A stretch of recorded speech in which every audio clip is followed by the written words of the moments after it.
So joining me now to weigh in on this very hot topic is Illinois Democratic Congressman Mike Quigley. Good morning, and thank you so much for making time. Good morning. Thank you.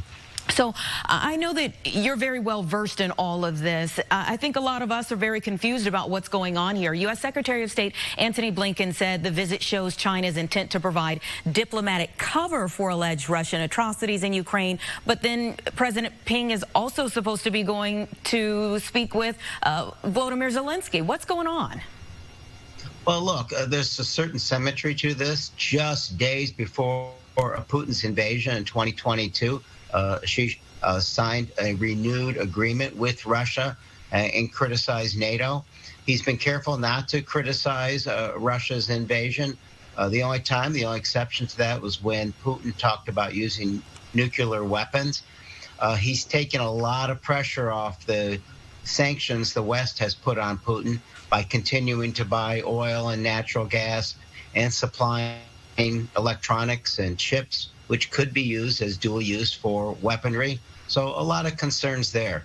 I think President Zelensky willingness to sit down with or talk to the Chinese leader has more to do with showing a willingness to try to cooperate, to end the war.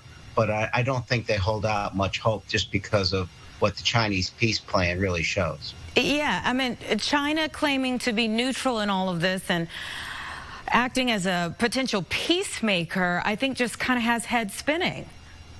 Yeah, no one sees them as a neutral arbiter. They've been, supporting Russia throughout this. And as you said, just days after an arrest warrant was issued by the ICC.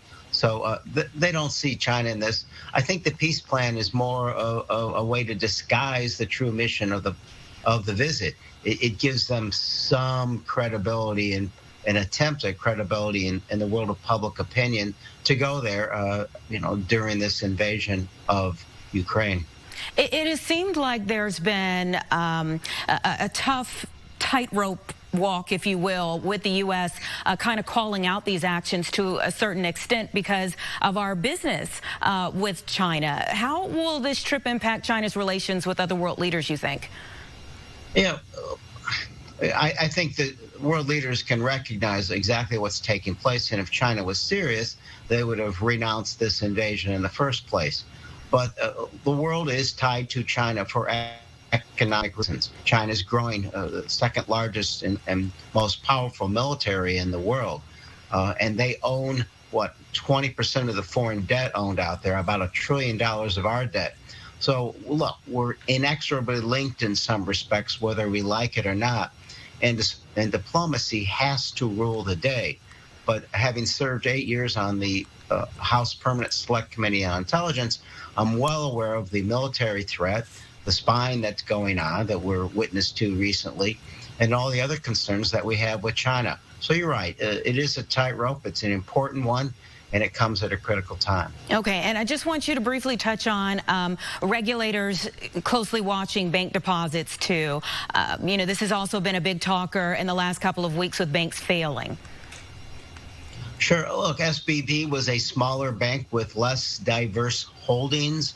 19th largest bank in the United States, still an area of concern. Well, I'll tell you what my biggest concern is, our ability to assess risk. And that's gone on for our lifetime. Just months before all this took place, the evaluation of this bank was not so unfavorable. So I guess my second concern right off the bat would be the fact that in 2018, under the previous administration, we lowered the capital requirements under legislation passed under President Trump, as if we learned nothing after the 2008 financial crisis when we passed Dodd-Frank. Yeah, do you think that this is similar to what happened in 2008? I think it's to a much, much smaller degree. And I do think the majority of Dodd-Frank still in place helps protect us. There aren't nearly the extraordinary risky behaviors that are taking place. It is a much, much smaller. I don't think the assessment of a collapse will be in this case. But it's an area of concerns, and I think it's a constant reminder that regulation has a role. Lowering the capital requirements of mid-sized banks was a mistake. but I do believe holdings are safe. FDIC is covering everyone, even those with holdings above $250,000. Congressman Quigley, we appreciate your time this morning. Thank you so much. Take care. Thank you.